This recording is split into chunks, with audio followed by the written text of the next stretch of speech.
Ever wondered why so many cartoons from the 1970s looked like animated daydreams gone off the rails? It was the decade when animators swapped logic for imagination and gave us visuals that melted, morphed, and refused to make sense in the best way possible. These weren't cute Saturday morning shows. They were strange, colorful experiments that twisted reality itself. Get ready for 12 70s cartoons that were way too trippy to forget. Fantastic Planet, 1973. At first glance, Fantastic Planet looks like a children's storybook that someone left out in the sun too long. French animator René Laloux's surreal masterpiece doesn't just drift into the strange, it dives in head first. Imagine blue-skinned giants keeping humans as pets meditating in cosmic rituals, while tiny people try desperately to survive. That's the premise, and it only gets stranger from there. The film is set on the distant planet Egom, where the alien drogs treat humans called Alms as either playthings or pests. The hand-drawn animation looks like a fever dream, stitched together from magazine cutouts and Renaissance sketches. Every movement feels slightly unnatural, every sound just a little too echoing, like you're trapped inside someone else's dream. But beneath the psychedelic imagery lies a sharp allegory about control and rebellion. The Alms rise up, but not in the typical heroic way. It's slow, quiet, almost hypnotic rebellion, told through floating shapes and whispered sound effects. When it premiered at the Cannes Film Festival, critics couldn't decide if it was science fiction philosophy or just a very long hallucination. It went on to win the Grand Prix, becoming a cult favorite for artists and musicians. Decades later, it still feels more modern than half the CGI blockbusters that try to look weird. Fantastic Planet wasn't just trippy. It was transcendental, a cosmic painting that dared you to stare too long. And once you did, you were never quite the same again. Fantastic Voyage, The Animated Adventures, 1973. What if exploring the human body felt like drifting through a dream? That's exactly what Fantastic Voyage, The Animated Adventures delivered. Loosely based on the 1966 live-action movie, this short-lived filmation series took science fiction and turned it into a weekly burst of color, sound, and surreal energy that looked more like abstract art than a children's show. The premise was simple. A miniaturized crew travels inside a human body aboard the microscopic ship Voyager. But instead of realism, the animators went all in on imagination. Blood cells looked like glowing planets, nerve impulses pulsed like strobe lights, and the inside of the body resembled a living galaxy. Every scene shimmered with saturated reds, blues, and violets that seemed to breathe along with the music. The show's eerie synthesizer soundtrack only added to the hypnotic effect. Viewers expecting Saturday Morning Adventure got a slow-motion light show with dialogue somewhere in the background. It was supposed to be educational. Instead, it felt like an out-of-body experience. Each episode blurred the line between science and surrealism. One minute, the characters were explaining antibodies. The next, they were lost in an infinite swirl of color. The animation wasn't about accuracy. It was about rhythm, visualizing the body as a mysterious shifting world that refused to stay still. Though Fantastic Voyage lasted only a season, its bold style lived on. Later, sci-fi animation borrowed its glowing palettes and fluid design.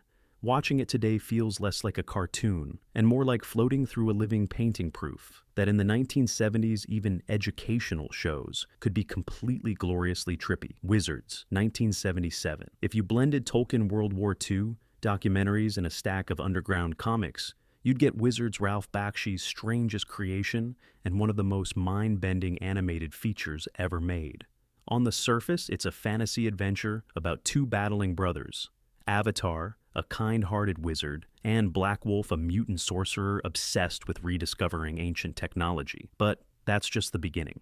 The movie takes place in a post-apocalyptic future where humanity has wiped itself out, leaving behind a world of fairies, elves, and radiation-mutated monsters. It sounds whimsical until you realize Black Wolf rallies his armies by playing actual war propaganda films. Yes, real footage of marching soldiers projected over animated demons. Kids expecting a magical fairy tale got a crash course in existential dread. Bakshi's world is drawn like a dream, on the edge of collapse, smoky skies, ghostly battlefields, and forests that look alive, but somehow haunted. He mixed rotoscoping with traditional animation, giving the battles a hyper-real, ghostly motion that felt both alive and wrong. Critics didn't know what to make of it. Some praised it as visionary art. Others called it incoherent madness. But audiences couldn't look away. It was part fantasy, part history lesson, and part fever dream about the dangers of obsession with the past. What makes Wizards unforgettable isn't just its weirdness, it's the emotional punch hiding beneath the chaos. At its core, it's a story about hope trying to survive in a world addicted to its own darkness. By the time the final confrontation hits, you're not sure if you've watched a cartoon or a prophecy. Either way, you walk away blinking, wondering if you just saw something beautiful or something that was warning you all along. The Point, 1971. Imagine a place where everything has a point, literally. Trees, houses, even the people. Everything except a little boy named Oblio.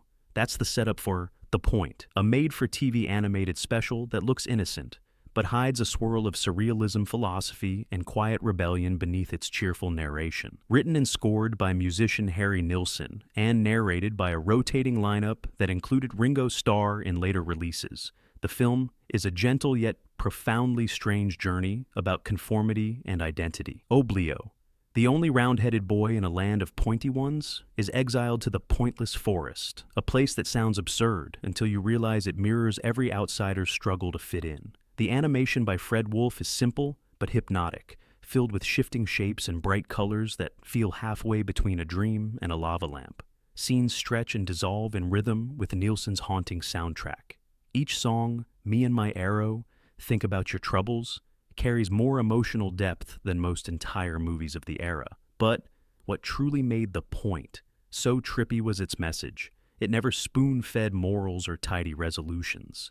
Instead, it whispered about individuality and perception, that sometimes the most pointless people are the ones who see life most clearly. For kids, it was a comforting bedtime story. For adults, it was a quiet revolution in narrative form.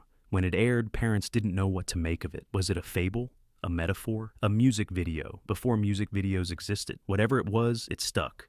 Decades later, animators and storytellers still cite The Point as proof that you can make something deeply human without explaining everything. Because sometimes the trippiest stories are the ones that feel almost too honest. Heavy Traffic, 1973. Ralph Bakshi's Heavy Traffic didn't just push boundaries. It smashed them and threw the pieces into a blender of animation and live action. If Fantastic Planet was surreal and The Point was poetic, Heavy Traffic was gritty, weird, and painfully real. It's not so much a movie as a hallucinatory sketchbook of 70s urban chaos. The story follows Michael, a struggling cartoonist trapped in a collapsing New York neighborhood. His parents fight constantly. The streets outside are filled with noise and confusion, and the city itself feels alive, breathing, twitching, and slowly losing its mind. Bakshi used rotoscoping real photos and snippets of live footage behind the animated characters, giving everything a grimy documentary feel. Critics were stunned by how personal it felt. Every scene looked like a mural come to life, full of odd characters who seem both hilarious and heartbreaking. One moment, a dance sequence spins out of control in flashing color. The next, the world collapses back into silence and despair. It's not about the plot, it's about the mood, the atmosphere of a world on the edge. Heavy Traffic became one of the earliest examples of animation as adult storytelling, not because it was inappropriate, but because it was unflinchingly honest about struggle and survival. Bakshi once said the movie was his diary drawn frame by frame, and you can feel that in every sketchy, imperfect line. Audiences were divided. Some saw genius, others saw madness. But years later, its influence is everywhere in graphic novels and music videos, even in the raw storytelling of modern animated dramas. Heavy Traffic is the kind of film you don't just watch. You fall into it spinning through its chaos until you realize it's really about finding art in the wreckage. The Phantom Tollbooth, 1970. If Alice had fallen through a toll booth instead of a rabbit hole, she would have landed here. The Phantom Tollbooth begins as a quiet story about a bored boy named Milo and ends as one of the most visually surreal animated films of its decade. Directed by Chuck Jones, the legendary mind behind the Looney Tunes, it mixed live action and animation in ways that felt like a dream, trying to explain logic to itself. The movie opens in dull, gray live-action Los Angeles. Milo is restless, sighing at the emptiness of his world. Then, a mysterious toll booth appears in his room, and suddenly, color explodes. He drives through it and lands in a land where numbers and words are alive, literally. Mountains talk, watchdogs keep time, and entire cities argue about the meaning of meaning. Each world Milo visits is stranger than the last. Dixionopolis, where words are eaten like candy, Digitopolis, ruled by the mathemagician, and the Mountains of Ignorance, where strange creatures lurk in shifting light. Every background glows like a neon chalkboard sketch come to life. While marketed as a children's adventure, the Phantom Tollbooth was closer to a philosophy lesson disguised as a fever dream. The film's rhythm feels fluid and unpredictable, one moment cheerful, the next contemplative. It's a strange cerebral journey that asks whether knowledge can be fun, and whether imagination can ever be controlled. Audiences in 1970 didn't quite know what to make of it. It wasn't funny enough for kids or simple enough for adults, but decades later, it's celebrated as an artistic gem. The Phantom Tollbooth proved that sometimes the trippiest journeys start with the simplest question. What if curiosity itself became a road?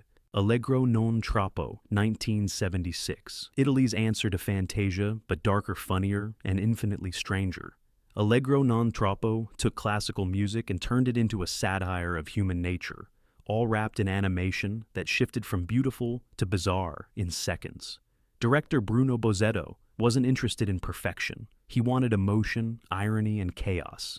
And he delivered all three in operatic style. Each musical segment feels like its own short film, moving from tender to twisted.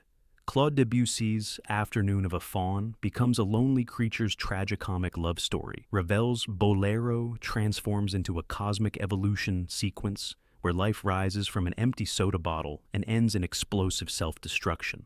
It's visual poetry with a mischievous grin. But it's not just the music. The live-action framing scenes mock the very idea of art as something pure or untouchable. You see animators literally locked in chains by their producers sketching under absurd conditions while an orchestra plays on. It's self-aware, it's ridiculous, and it's genius. When Allegro Non Troppo premiered, audiences didn't know whether to laugh or applaud. Some critics called it blasphemy against classical art. Others called it one of the most creative films of the decade. The animation's hand-painted detail and its sharp social commentary still look astonishing today. It was trippy not because it tried to shock, but because it made you feel art happening to you, swirling, morphing, laughing at itself. Allegro Non Troppo wasn't afraid to be beautiful and grotesque at once.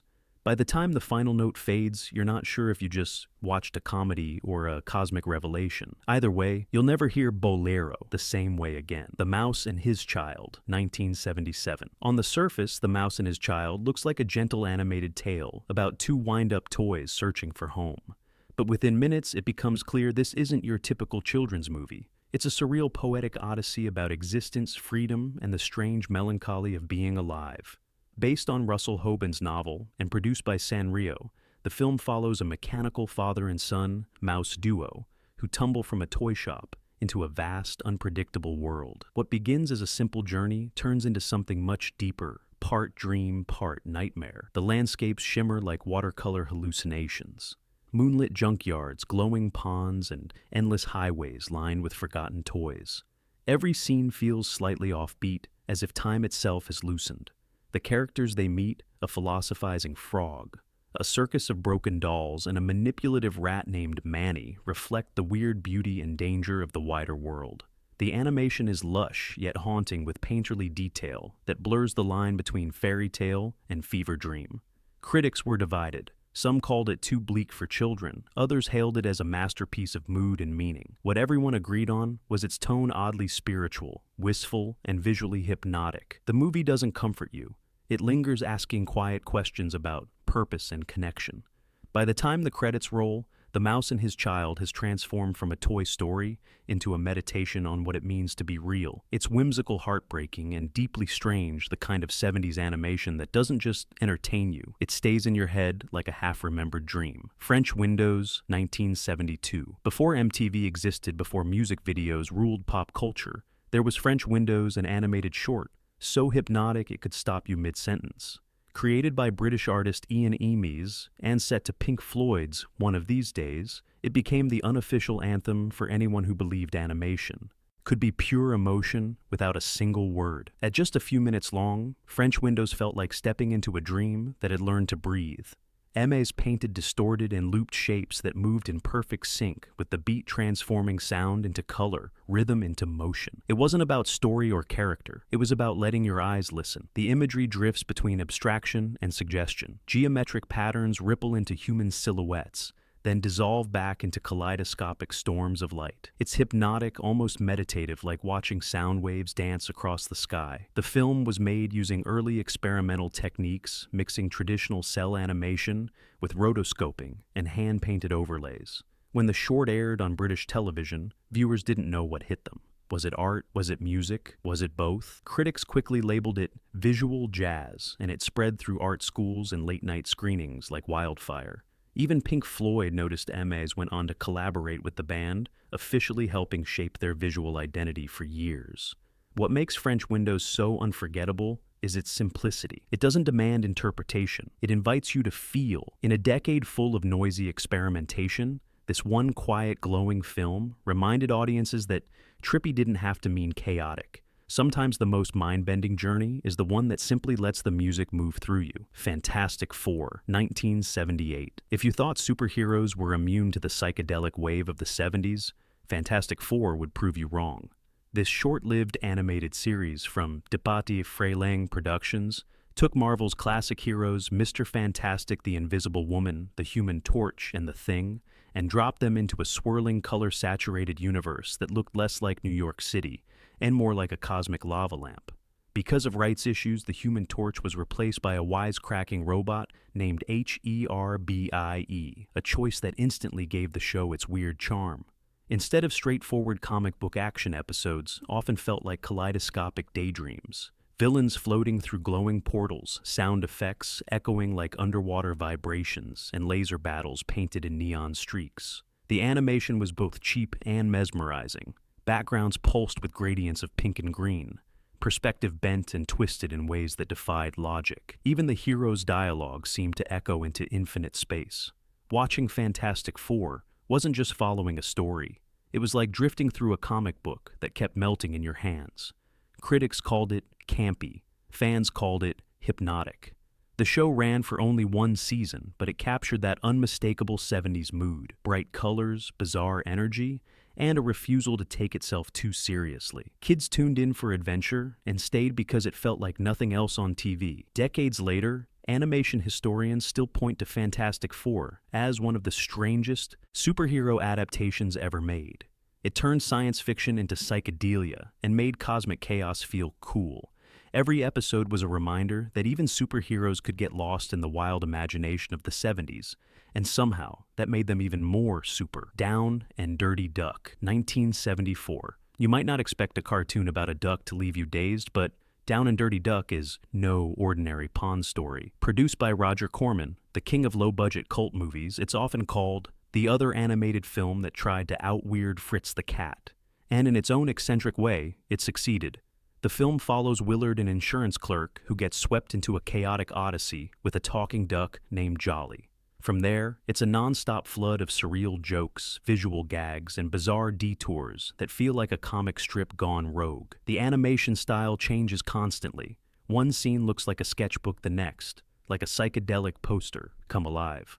Director Charles Swenson built the movie on sheer improvisation. The humor is absurdist and unpredictable, poking fun at everything from bureaucracy to pop culture. What makes it so trippy is its rhythm. Dialogue overlaps backgrounds, morph mid-scene, and moments that seem like nonsense suddenly hit with strange emotional clarity. Critics at the time didn't know what to do with it. Some dismissed it as chaos. Others praised its fearless weirdness. But audiences who discovered it later realized it was decades ahead of its time, the kind of wild experimentation that paved the way for adult animation's surreal comedy streak. It's messy, colorful, and unapologetically strange, a chaotic time capsule of the 70s, when artists were more interested in exploring ideas than explaining them. Down and Dirty Duck might not make sense in a traditional way, but that's the beauty of it. It's the animated version of free jazz, improvised, irreverent, and unforgettable once you've heard its tune. The Pink Panther Show, the surreal era, 1969 to 1978. Everyone remembers the Pink Panther for its smooth jazz theme and silent comedy, but few realize just how bizarre it got by the mid-70s. As the series evolved, it drifted further and further from slapstick toward pure abstraction. The result? Some of the trippiest, most artistically daring animation ever aired on mainstream television. By the later seasons, the plots barely mattered. The Panther wandered through minimalist backgrounds that looked like modern art museums, endless white rooms, impossible staircases, melting furniture. Objects appeared and disappeared without reason. Colors shifted with mood instead of logic. It was like a cartoon made by Salvador Dali and choreographed by a jazz musician. The animators at DePatie Freleng Productions embraced creative freedom that most studios wouldn't dare attempt. They used silence as a weapon, timing gags so precisely that each pause felt like a drum beat in an invisible song. Without dialogue, the Panther became a symbol of cool isolation, a pink ghost drifting through an absurd world that never played fair. Kids laughed at the slapstick. Adults noticed the existential undertones. Animation. Historians later compared the series' mid-70s stretch to experimental film, stylish, minimal, and hypnotically strange. It didn't need to shock. It simply bent reality with a wink and a shrug. By the time the decade ended, the Pink Panther show had turned into something beyond comedy, a masterclass in surreal rhythm and design. It proved that you didn't need words, big budgets, or even reason to create something mesmerizing. All you needed was confidence, color, and one very cool cat. So, maybe the 70s weren't just about bell-bottoms and disco. They were about artists daring to let animation drift off the rails. These 12 trippy cartoons didn't play by the rules, and that's exactly why they still stand out. Which one of these wild visions would you dare to re-watch with the lights off? Tell us in the comments, and if your brain survived this journey, hit subscribe for more strange corners of animation history.